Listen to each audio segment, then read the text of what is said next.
With us now is John Larocchia, and he has been on the show, and I've been at his shows, and we're going to be talking about Laughter Saves Lives. How are you?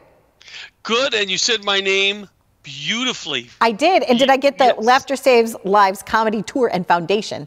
That's the whole big thing. You screwed that up. Oh. No, you didn't. No, you didn't. You said it beautifully. Beautifully. Thank you for having me, Donna. You're welcome. I've met a lot of top talent and a lot of top individuals by coming to your events throughout the years.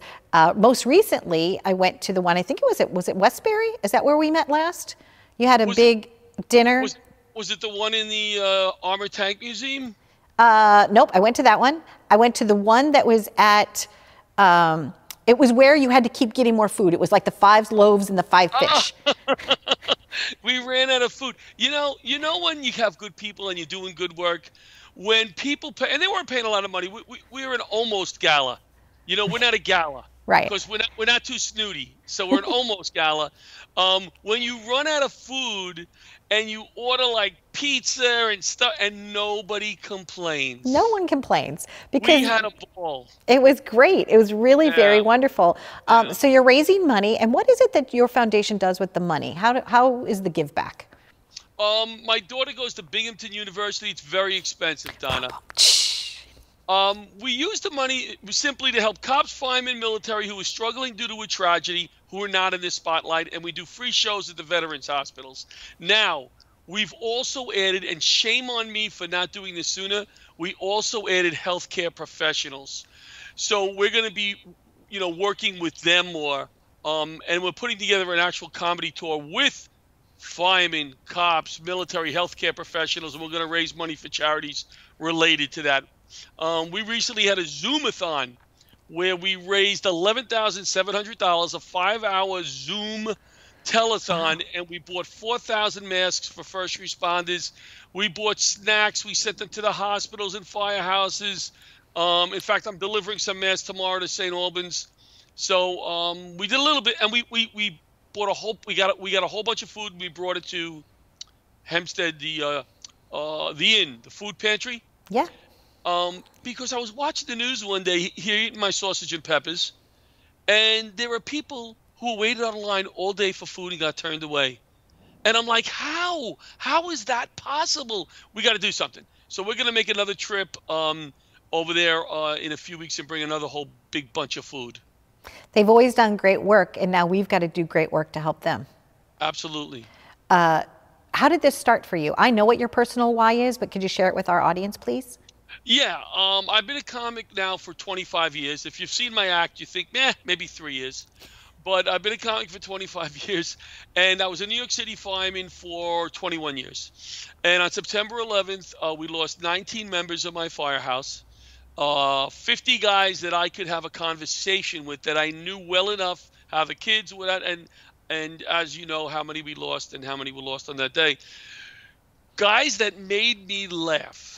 So at a certain point after 9/11, it might have been 6 months, it's all a blur, I said, what a great way to remember my brothers by doing comedy shows to remember them and making people laugh.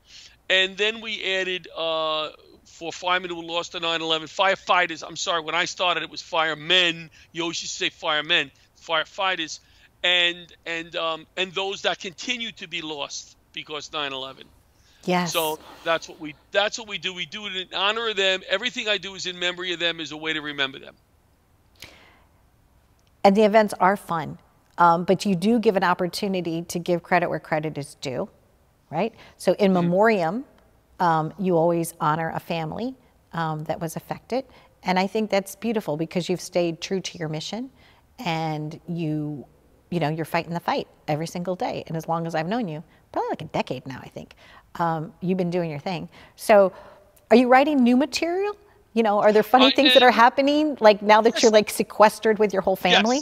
Yes. There are some funny things that are happening. I was actually sequestered or whatever, isolated in my basement for 4 weeks. My wife is a nurse. My daughter is a nurse. And after 4 weeks, I knocked on the door and I said, why am I down here? And they said, because you're an idiot. Because you didn't ask any questions and you went. It wasn't terrible. My wife would put chicken cutlets on the stairs every other day. It was nice, but there was no plate, so they were a little crunchy. There's a lot of dust on the stairs. The soup was difficult because it would roll down the stairs like a slinky. I had to lap it up. I needed a refrigerator, Donna, in the middle of all of this. In the middle of all of that. In the middle of all this, I needed a refrigerator. And PC Richard said curbside service. Now, I thought that meant I go to PC Richard, I stand outside, and I buy it on the curb. So I called them and I said, I'd like to buy it on the phone. They said, no problem. They delivered it and left it at my curb. A refrigerator is kind of heavy. It's in my driveway for 3 weeks with an extension cord, Donna. The joggers that go by get a little drink when they go by. They're very happy with it. But in the middle of the night when you get a little snack, it gets a little dicey when your undies out there. You know, the funny thing is that I'm visualizing it, and I think you're telling the truth. I mean, Yes. that's a possibility for you. You know, you never put anything past you. You're going to find a way. You're going to find a way to make it work. 3 o'clock in the morning, undies outside, that's not too much of a risk. No, that middle of the night snack.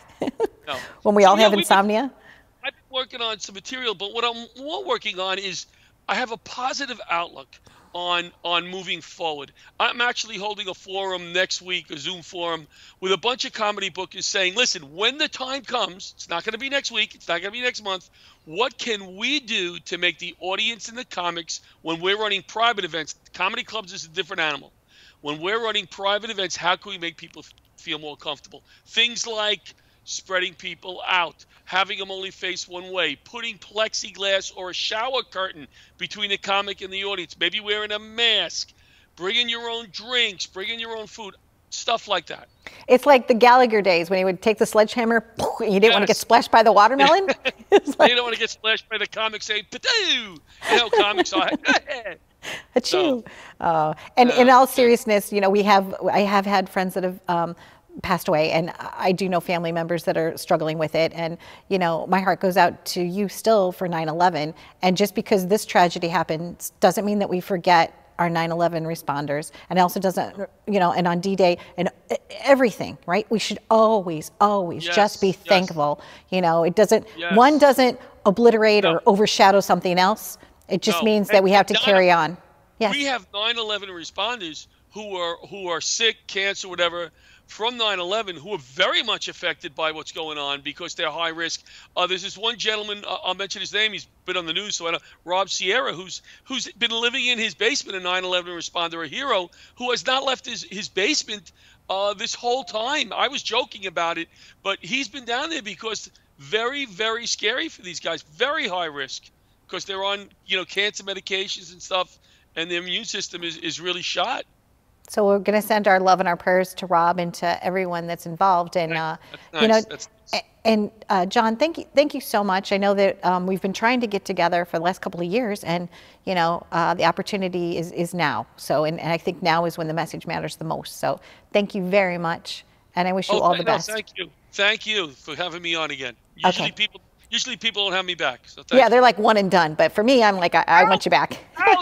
Out of there. Plus, you know, that pasta primavera, I got to go back for more. So your next event. Okay. Be well.